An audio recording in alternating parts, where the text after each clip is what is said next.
এখনো কিন্তু আমরা অগাস্ট মাসে যাইনি, আমরা এখনো জুলাই মাসে আছি। ৩ আগস্ট ২০২৪ বাংলাদেশের ইতিহাসে এক মহাকাব্যিক ও অলঙ্ঘনীয় দিন।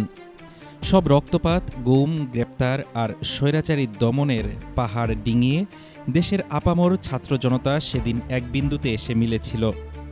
ঢাকার কেন্দ্রীয় শহীদ মিনারের ঐতিহাসিক পাদদেশ থেকে উচ্চারিত হয়েছিল পুরো আন্দোলনের সবচেয়ে ঐতিহাসিক ও চূড়ান্ত বয়াদাত, তৎকালীন সরকারের পদত্যাগের এক দফা দাবি।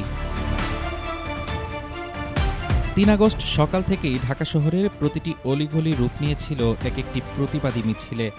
পুলিশের চোখ রাঙানি আর সাজোয়া যানের ভয় উপড়ে ফেলে দুপুর হতে না হতেই শহীদ মিনার প্রাঙ্গণ ছাড়িয়ে আশপাশের কয়েক কিলোমিটার এলাকা মানুষের মহাসমুদ্রে পরিণত হয়।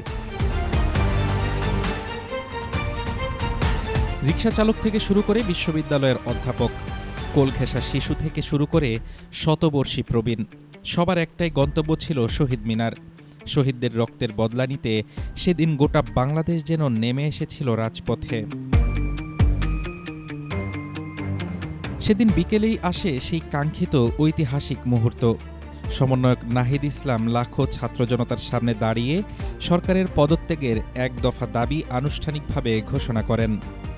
এক দফা দাবিতে অসহযোগ চলমান থাকবে, আমরা 24 ঘন্টা আলটিমেটাম দিচ্ছি। একই দিনে তৎকালীন প্রধানমন্ত্রীর দেওয়া আলোচনার প্রস্তাব মুহূর্তেই উড়িয়ে দেয় ছাত্র জনতা।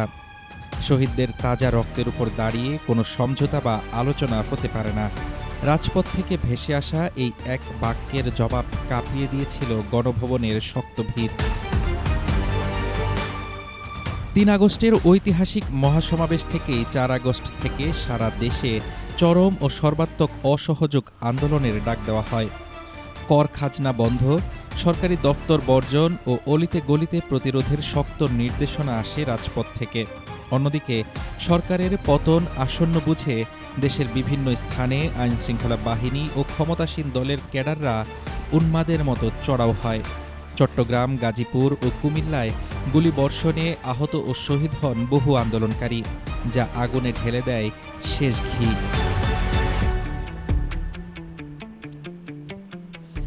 ৩ আগস্ট এসে বাংলাদেশের ক্ষমতাসীন রাজনীতি ও রাজপথের হিসাব চিরদিনের জন্য বদলে যায়।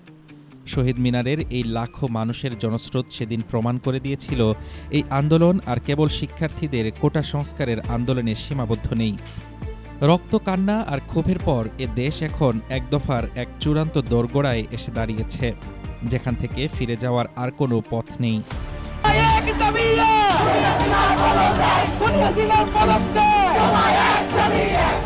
শহীদ মিনারের সেই রক্তলাল বিকেলে শাসকের পতন সনদ সই হয়ে গিয়েছিল ছাত্র জনতার রক্তবিন্দুতে। ঘনিয়ে এসেছিল দীর্ঘ ১৫ বছরের নিরেট স্বৈরতান্ত্রিক ব্যবস্থার অবসান। রাজপথের প্রতিটি নাগরিক সেদিন বুঝে গিয়েছিল আগামীকালের সূর্য আনবে চূড়ান্ত ফয়সালার দিন। হাফিজুর রহমান তুষার, ঢাকা টুডে।